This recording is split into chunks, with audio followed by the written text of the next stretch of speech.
Hello everyone and welcome to Unacademy. मेरा नाम है शिवांगी गौतम और आज की क्लास में हम डिस्कस करने वाले हैं अबाउट द हीट वेव्स। क्या होती हैं ये हीट वेव्स? क्या आईएमडी का प्रेडिक्शन आया है? अगर हम बात कर रहे हैं किस रीजन की वजह से आईएमडी ने ये बोला है कि 2023 में भी भारत परेशान रहने वाला है, specially the northern part of India and the a few other states due to the scorching heat waves। क्यों ये हिंदुस्तान में फिर से दहशत मचाने वाली हैं? क्या कारण है इसका? आइए आज की क्लास में इन सारी चीजों पे डिटेल में डिस्कस करते हैं। अगर हम बात करें हीट वेव्स के बारे में, तो जो इंडियन मेट्रोलॉजिकल डिपार्टमेंट है आईएमडी, उन्होंने इस चीज का फोरकास्ट करा है कि in the coming few weeks heat wave बहुत परसिस्टेंट होने वाला है अलग अलग पार्ट्स में भारत के। जहां पे जिस तरीके से 2022 में लोग गर्मी से परेशान रहे थे, उसी तरीके का कुछ मंजर फिर से देखने को मिलेगा। और क्योंकि समर मंथ्स इस बार ऐसा भी है कि थोड़े ज्यादा लंबे समय तक चलने वाले हैं, एक नेगेटिव इंपैक्ट हो सकता है बहुत सारे सेक्टर्स पे, इंक्लूडिंग इकोनॉमिक ग्रोथ। ये हीट वेव अपने आप में एक समस्या क्यों बन के आ रही है, क्यों उपज रही है?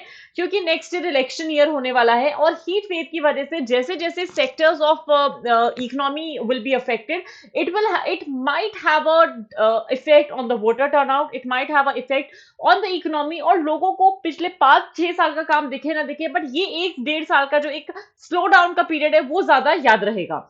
अगर हम बात करें हीट वेव की, एज पर दी डेफिनेशन, हीट वेव क्या होती है? हीट वेव क्या, किस चीज को हम हीट वेव कहलाते हैं? तो एक ऐसा पीरियड होता है हीट वेव जहां पे एबनॉर्मली हाई टेम्परेचर्स होते हैं। यूजुअली ये फिनोमेना मई या जून में कॉमन होता है। कभी कभी कुछ रेयर एक्सट्रीम केसेस में ये जुलाई तक आपको देखने को मिलेगा।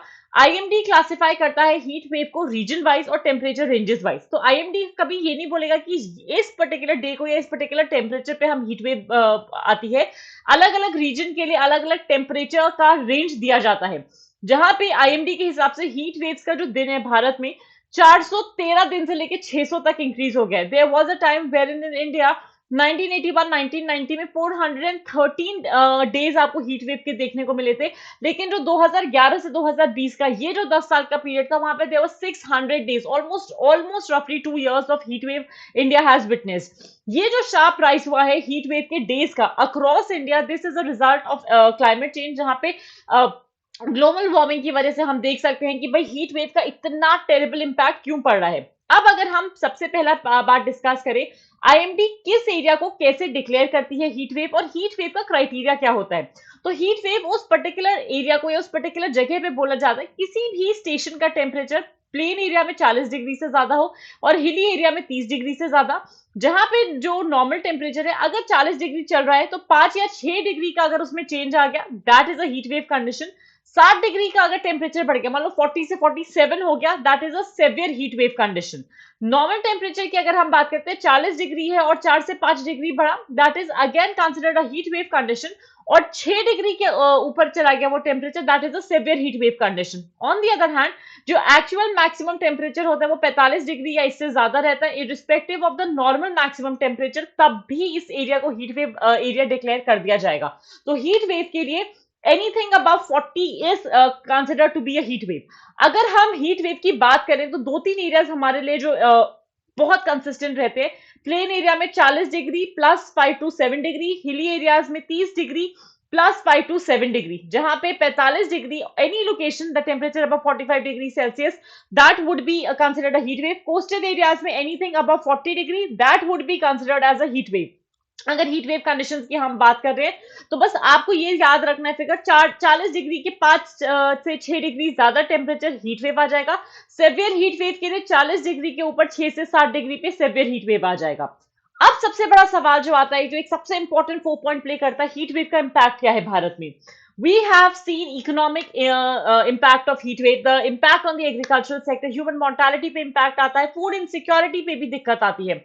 इकोनॉमिक इम्पैक्ट कैसे आता है कि भाई अलग अलग सेक्टर्स ऑफ इकोनॉमी इफेक्ट होते हैं। फार्मर्स जो है वो बहुत सारे वर्क डेज को लूज कर जाते हैं, डेली वेज वर्कर्स की प्रोडक्टिविटी डिक्रीज हो जाती है। एग्रीकल्चर पे इम्पैक्ट इसलिए आता है क्योंकि क्रॉप्स का जो टेम्परेचर सिंस वो बढ़ जाता है, तो एक आइडियल ईल्ड नहीं आ पाता है उनका, बहुत सारे लॉसेस होते हैं फार्मर्स को in the past rabi season. Along with that, production जो है 6 से 7% तक डिक्लाइन कर जाता है। Apart from that human mortality decrease होने लगती है। अगर हम कभी भी देखते हैं, मोर्टालिटी पे सबसे बड़ा इफेक्ट पड़ता है टेम्परेचर का। लोगों को पता नहीं है कि हीट वेव में क्या खाना चाहिए, कैसे क्या ओढ़ना चाहिए, किस टाइम पे निकलना चाहिए, हाउ टू अवॉइड इट।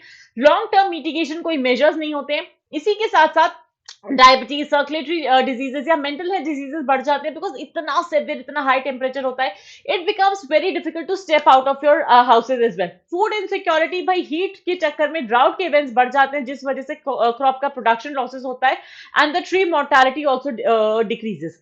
अब अगर हम बात करें लॉन्ग टर्म स्ट्रैटेजी की, तो क्या हम हीट वेव को मैनेज करने के लिए कोई मिटिगेशन मेजर्स ले सकते हैं? बिल्कुल ले सकते हैं।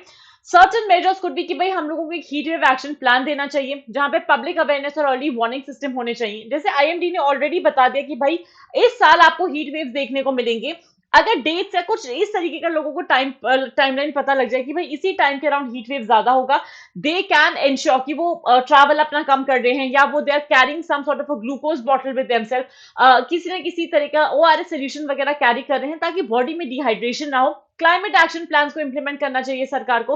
हीट वेव को एक नेचुरल डिजास्टर की तरह रिकॉग्नाइज करना चाहिए। सस्टेनेबल कूलिंग के एफर्ट्स और मेथड्स यूज करने चाहिए अर्बन एरियाज में। क्लाइमेट रेजिलियंट क्रॉप्स को ग्रो करना चाहिए अक्रॉस द कंट्री, और जितने भी डार्क सर्फेसेस है उनको रिप्लेस करना चाहिए with more reflective surfaces across the village areas, across the urban areas, ताकि ये जो एक हीट वेव, एक हीट पूल बन जाता है, उसको हम कैसे भी करके मिटिगेट कर पाए।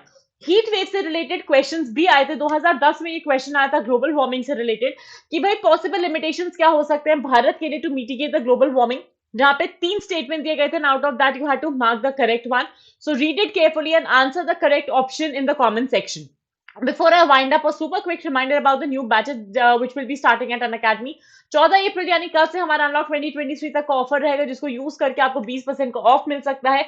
नए बैचेस हमारे आज से स्टार्ट हो रहे हैं 2024 के लिए। द बाइलिंगुअल बैचेस, जो इंग्लिश बैच है और इंग्लिश वाला बैच, आप कोड यूज कर सकते हो शिवजी लाइव, SHIVGLIVE, और आपको 10% का डिस्काउंट मिलेगा सारे कोर्सेज पे। आज की क्लास में मेरी तरफ से बस इतना ही। Stay tune for more at Unacademy. Thank you so much and have a great day everyone.